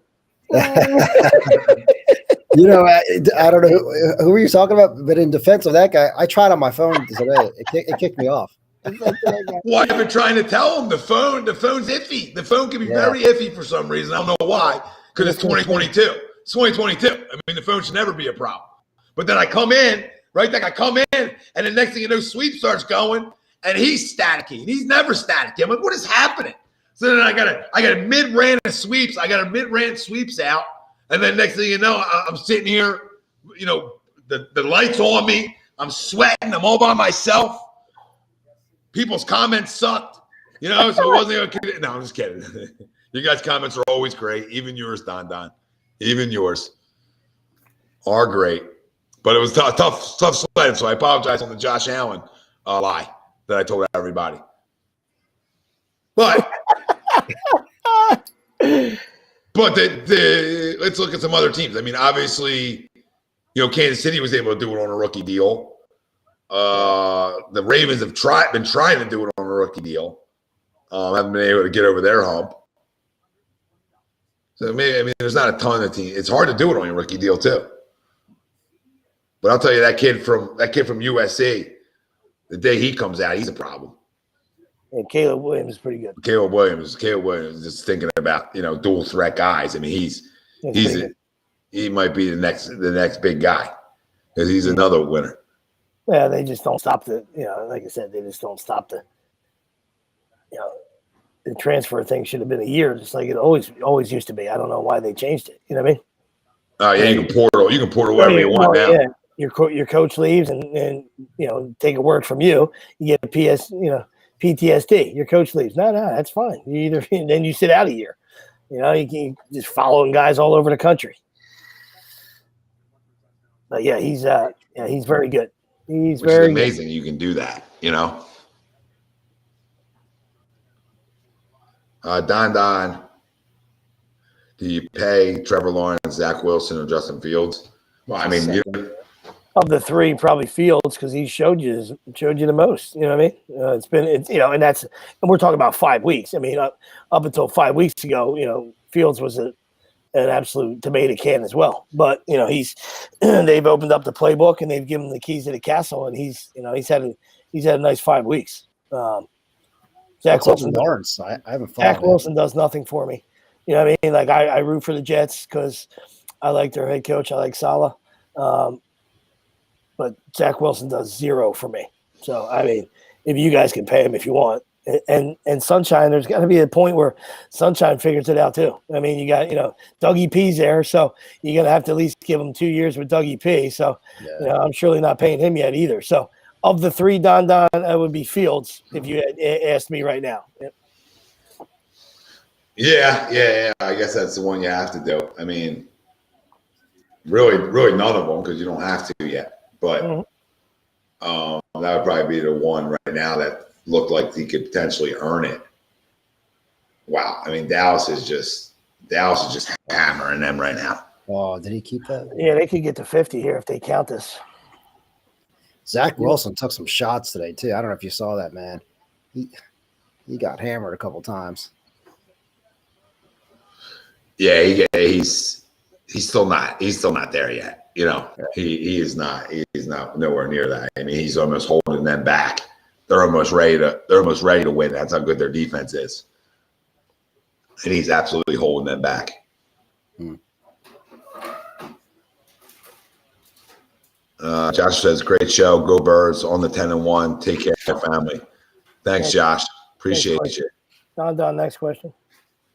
Sweet. Did you pay to it? No, next question. I'm just here so I don't get fined. No comment.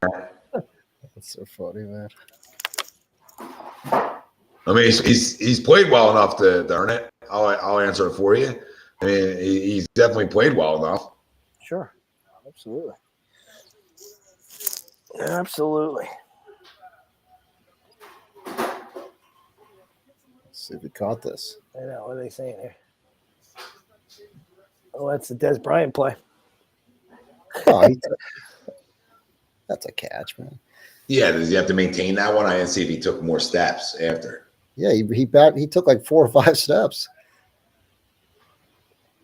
It's commercial. Yeah, they're not good, by the way. The Rams stink. They're done. Couldn't happen to a better team. What'd you pay Jalen Hurts? Don, yeah, I mean, you have to when the time comes. When that time comes, it looks like right now you sure as hell have to. I'm a little bit of ways from that. I still have to wait till next year to do it. But, I mean, has he earned to get paid right now? Yeah, I think he has, for sure. I think his only recourse, Ted, would be to retire. I mean, I know what you're saying. That's what he did here. He took his ball and left here. When Hurts was drafted, and he had a little pity party. So that's when he still had a leg to stand on. He's been 2 other places since, and he stinks. So the only thing left for Wentz to do would be to retire. Because they don't care if he can. They don't care if if he's mad about being a backup. There's your clipboard. There's the door. there's your 2 options, Carson. So there it is, buddy. Yeah. I mean, can he even be a reliable backup? Like, if he had to go into the game, could he actually produce, man? It's like that's what I'm saying. I have no confidence in that either, Doc. So I'm with you, buddy. Great question. I mean, I believe he should be out of the league.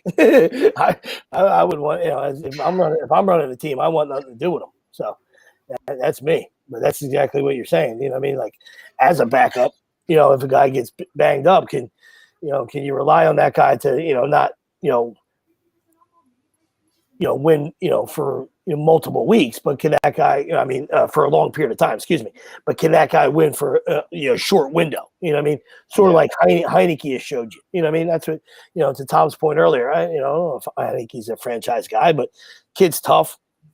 Kid plays with moxie. Kid deserved it. He's never gotten a long look his whole career. So now this is an opportunity for him to get a longer look. So kudos to him. All right, but he does fall into that backup quarterback category and description, like you just said. You know what I mean? That's what you want your backup quarterback to do. Can he come in and finish a game for you if all hell breaks loose? And can he win in a multiple week window? Yeah, like we have Minshew, right, as a backup. Yep. Or no? Yeah, we do. Yeah, that guy can light it up if he needs to a little bit. I mean, I don't know if he's a long-term solution, but least have some confidence based on what he's done in the past. Oh yeah.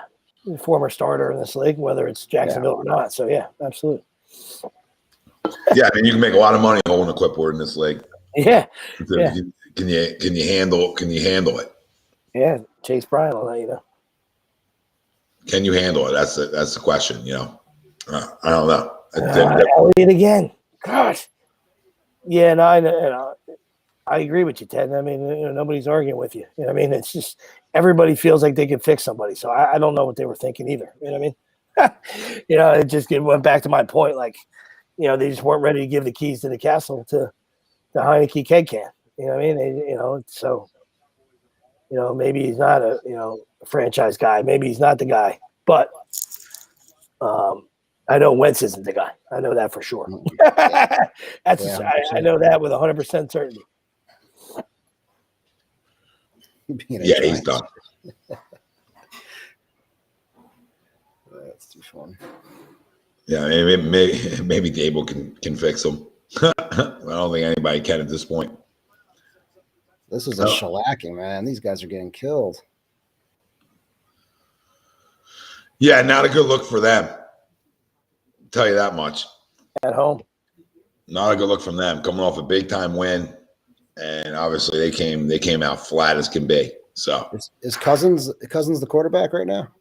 Yeah. Yeah.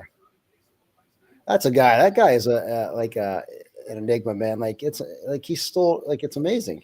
Like he's been with a bunch of teams, and he's had some success, but then no one is able to keep him, or he can't stick. Yeah, is that a first rounder, Don? I assume that's a first rounder for Stafford, that Rams pick. It's good for you guys. How many firsts did you get for him? 2? Was it 2 firsts they got for Stafford? I think it was 2, right, Don?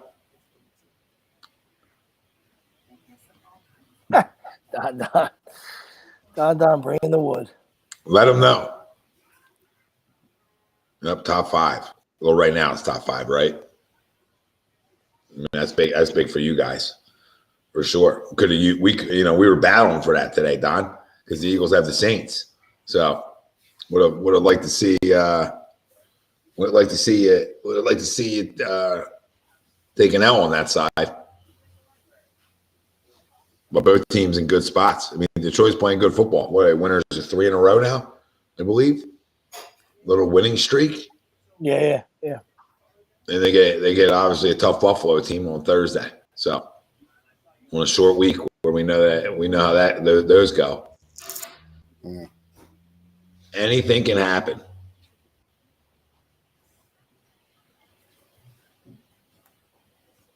Yeah, I mean, Ted, they're good. I mean, people are going to overreact to it and crown them. They're good. They're not. I don't know if they're the best team in the NFC, but they're very good. 7-3 after today. So, we'll see. Yeah, he's playing. He's playing, Bill. So, let's delete this.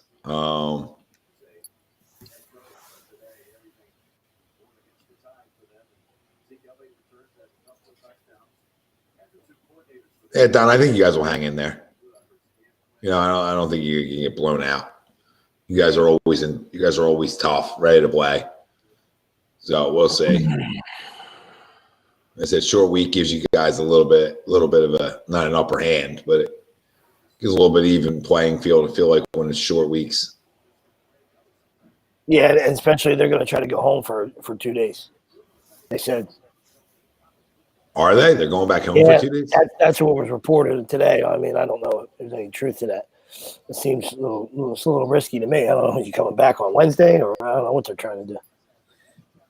So if you're just joining us, our poll question from earlier on in the show was today's game-winning drive proved that Jalen Hurts is a franchise QB. You agree or disagree? I know Sweeps was disagreeing because he already believed in it, right? I was agreeing more towards the haters that he just checked off another box He checked off a game-winning drive, which I know a lot of people are waiting for in the fourth quarter.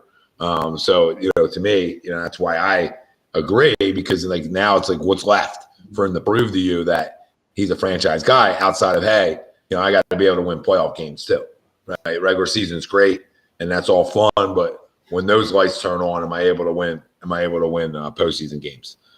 Devlin.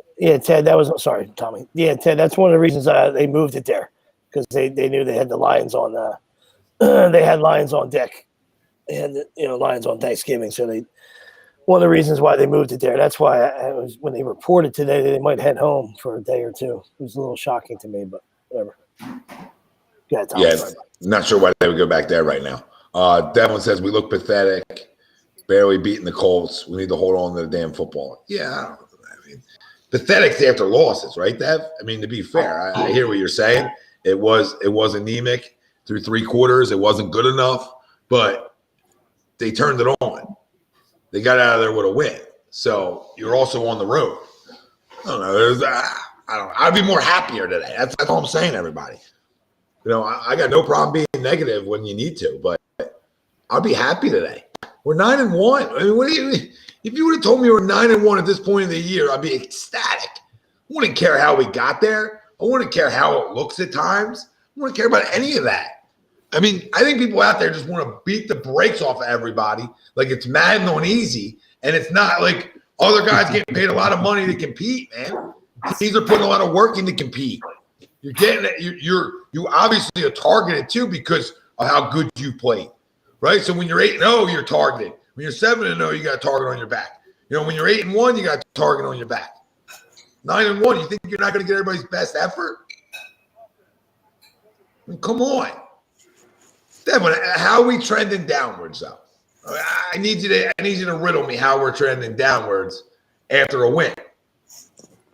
Because it wasn't pretty the whole time? I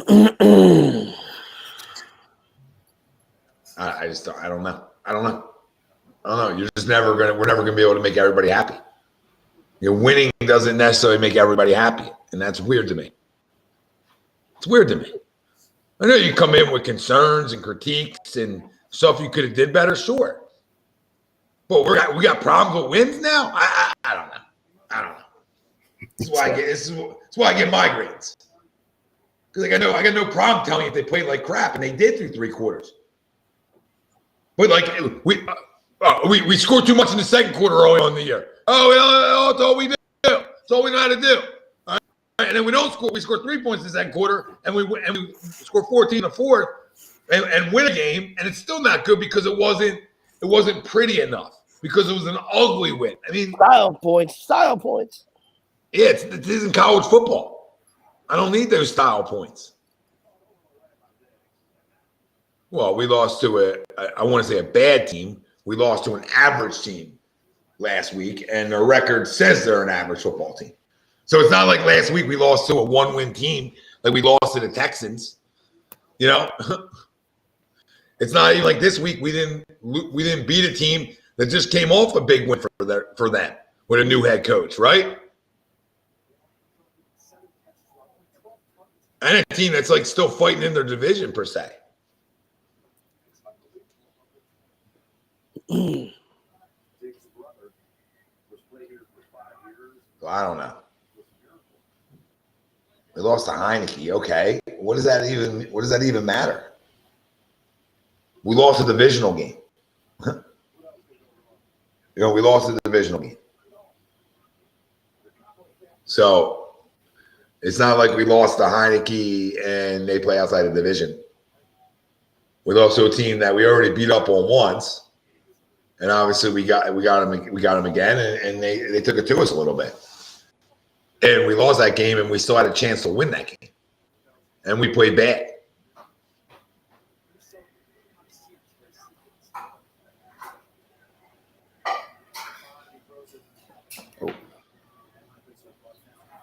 Would you rather be Minnesota right now? Off a monster win? And you come out and look like this? Would you rather be Denver right now, who's 3-6, and paid a ton of money to go get what they think is their guy. They get them over the hump. Would you rather be Oakland, or Vegas, who spent a lot of money to go get their quarterback, a number one weapon? I don't think you'd rather be them right now. Would you rather be the Giants who don't have a quarterback? Okay. I mean, go on. I mean, the only other team you can tell me you maybe want to be is Dallas to a point. Dallas and Minnesota are legit in the NFC. San Francisco will probably be there too because they're tough, right? And they got a lot of weapons. But outside of those other three teams, those are the four teams in the NFC. We're right there. We're actually better than all those teams, Dev, by record-wise. You obviously want to be playing your best football down the stretch, but best football, ugly football, you want to be playing winning football. That's the difference. You want to be playing winning football down the stretch. So when we talk about baseball in terms of like coaching baseball, like are we upset when we come out of games with wins? No, you're like, okay, we're able to find the way to that. It's the same thing. Same thing when I coach it, when we talk it, when we watch it, it's all the same stuff. Okay, we were able to show some grittiness today and some toughness. We were able to get some big stops defensively when we needed them to today. We were able to do all those things that are hard to do.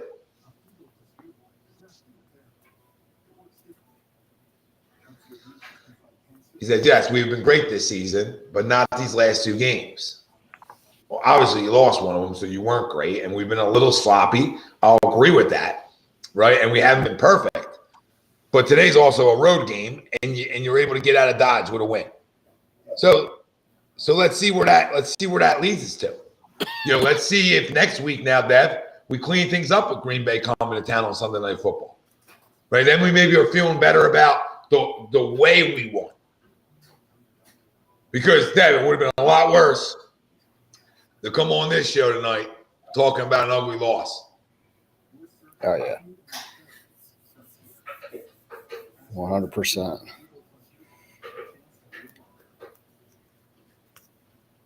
I'm worried about us. Don't care about the other teams. I understand that. I get it. I get it. You're worried. This wasn't pretty today. But I think we should take some positives out that our quarterback, put us on our back today in the fourth quarter and rallied us to a win offensively. I think that matters.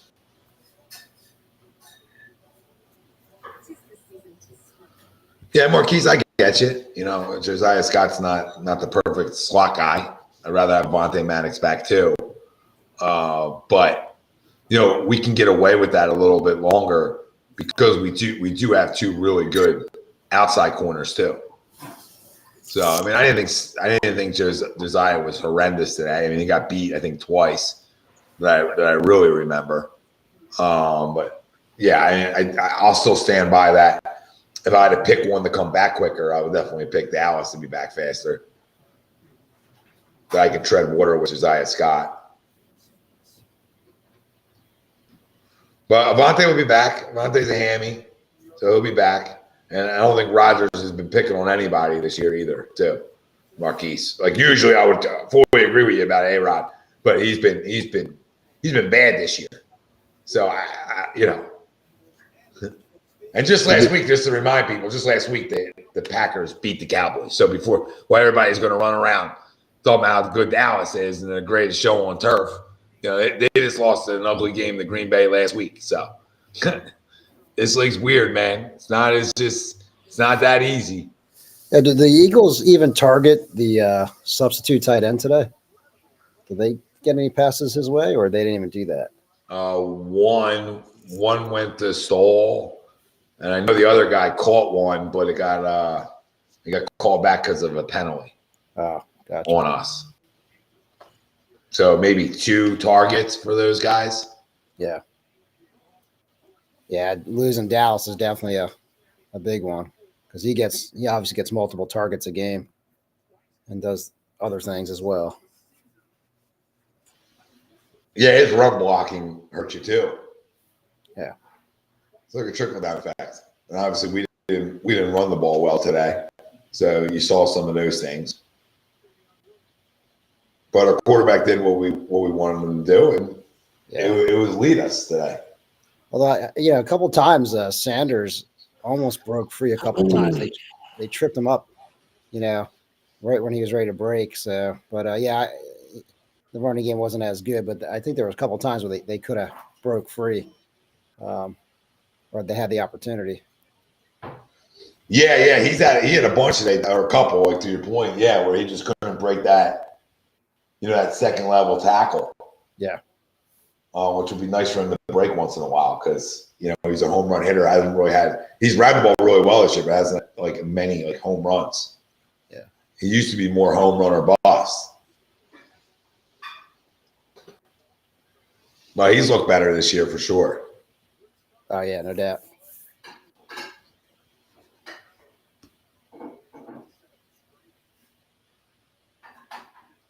No, the Packers. Did they switch games on us? Yeah, they used to do that all the time when I was a kid. You know what I mean? So in this day and age, you offend everybody around every corner. So very, very surprising to see CBS do that. But when we were growing up, it was if there was a stinker on, you moved to a good game. Yeah, I just realized I'm watching a different game. That's too funny. What'd they change to? What'd they do? I'm watching Red Zone. They took off the Cowboys Vikings and now put on Bengals Steelers, which is a one point game. That's what you're supposed to do. That's what you're supposed to do.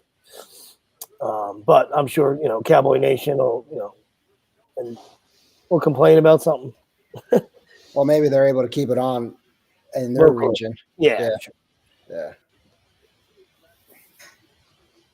Oh, there's Cowboy fans all over the place. Champions have to go through adversity. This is what builds a strong situational team. When shit gets tight in the playoffs, we're going to have these moments to fall back on, learning, not struggling. Yeah, I agree. That's why winning games is easier to fix things than when you lose games. Just is.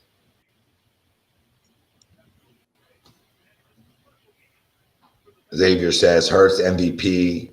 It was straight carry performance. Yeah, in the fourth quarter it was, for sure, brother. For sure. In the fourth quarter, he turned it on.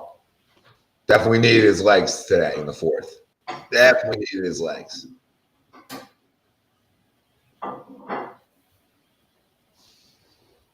So glad we got him. Oh, that guy just got killed. Oh, jeez. Yeah, that hurts, buddy. That one stings.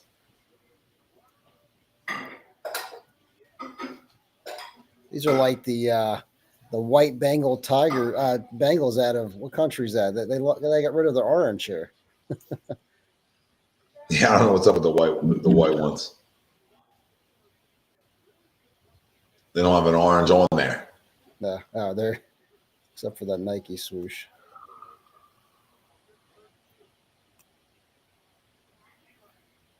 Good call. Hey guys, I got dinner calling, man.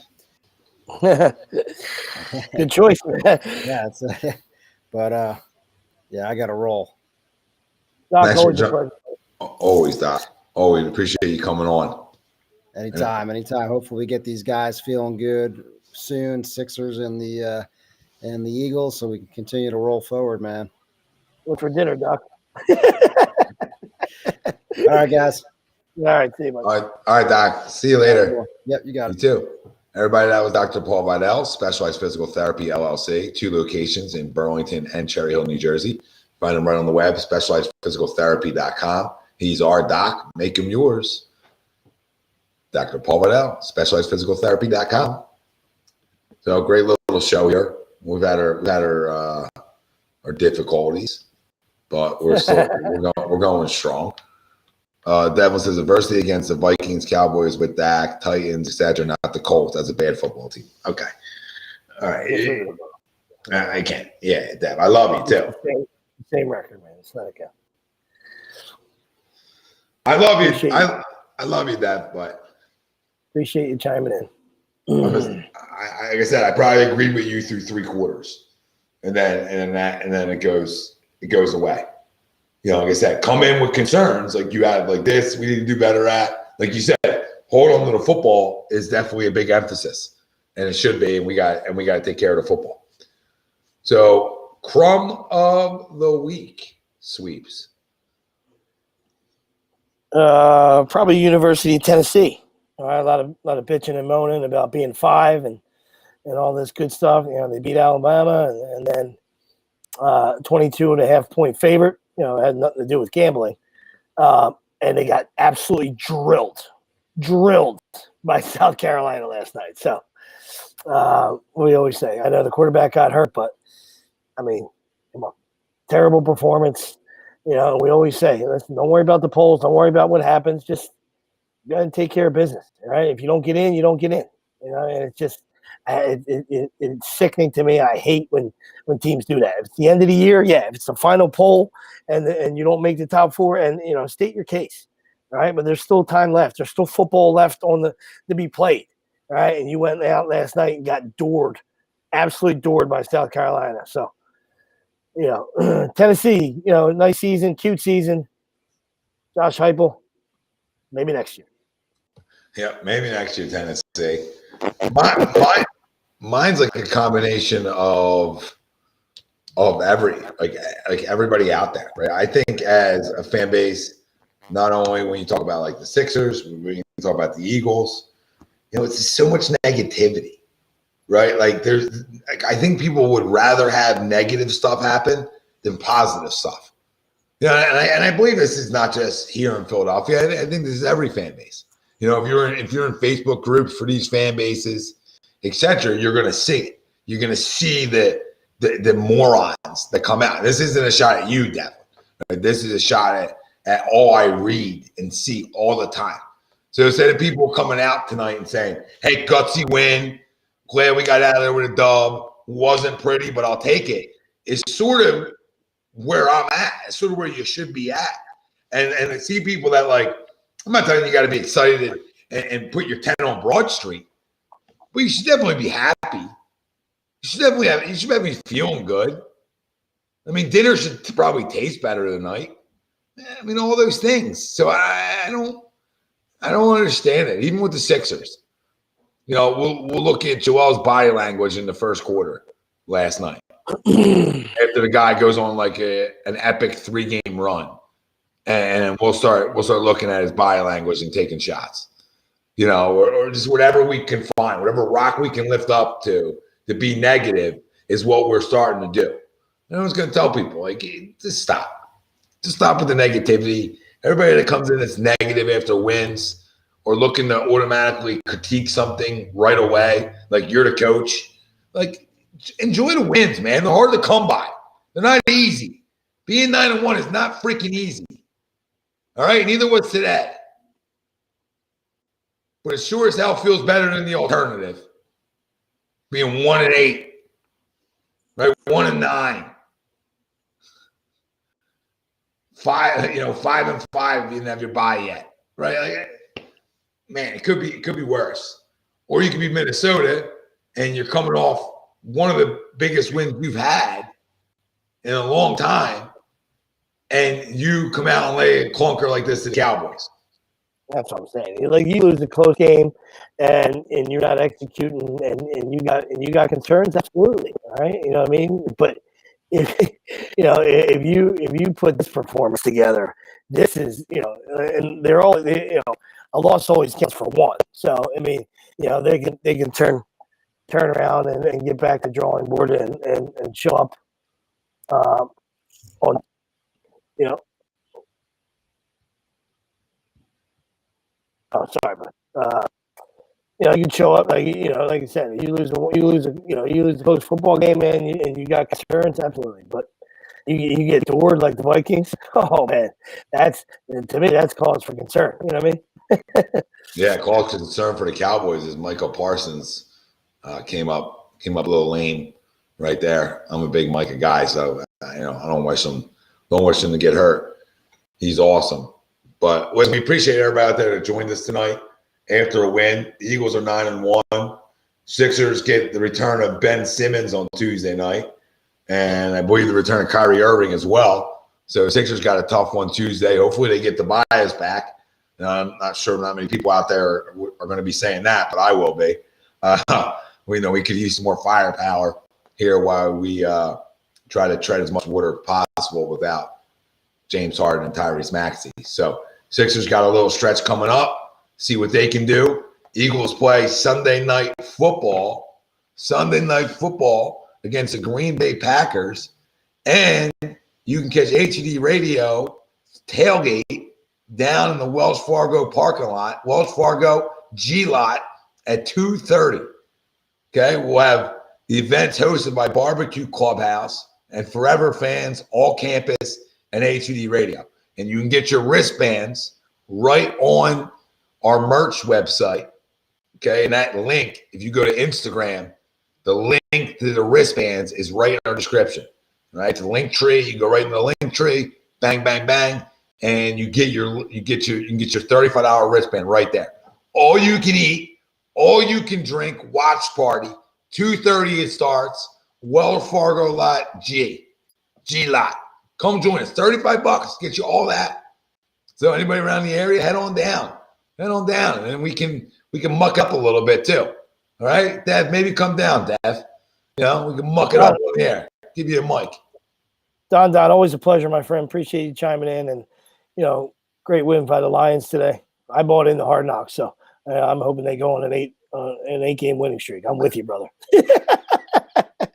I love me Dan Campbell. So listen, he's done a really good job. You gotta give him credit. Every Sunday, we're brought to you by our doc. You saw him on a little while ago, Dr. Paul Vidal, Specialized Physical Therapy LLC, location in Burlington, Chino, New Jersey. He's our doc. Make him yours. SpecializedPhysicalTherapy.com. They accept most major insurances. And go check out our good friends at Baggio's Bread, Mount Laurel, New Jersey. Home of the best stuff. Sandwiches, period. Breads, everything. Desserts. 10% off your in-store purchase if you mention HUD. Gleason's Bar and Steaks, 6700 Mill Creek Avenue, Levittown, PA. Go get to Trenton. Go dabble up there. And you use promo code HUD up there as well and get 10% off your dine-in, takeout, or online order. Gleason'sBarandSteaks.com is where you can find them. And as we continue through the promo codes, you can download FanUp. FanUp is the best way to enjoy fantasy sports, daily NFL contests, and more. Win great prizes on today. Use our promo code A2D for $50 at sign up, and you can download FanUp right on the Apple Store. And as always, you want to help support A2D Radio, hit the like and subscribe, hit the follow. Stay with us.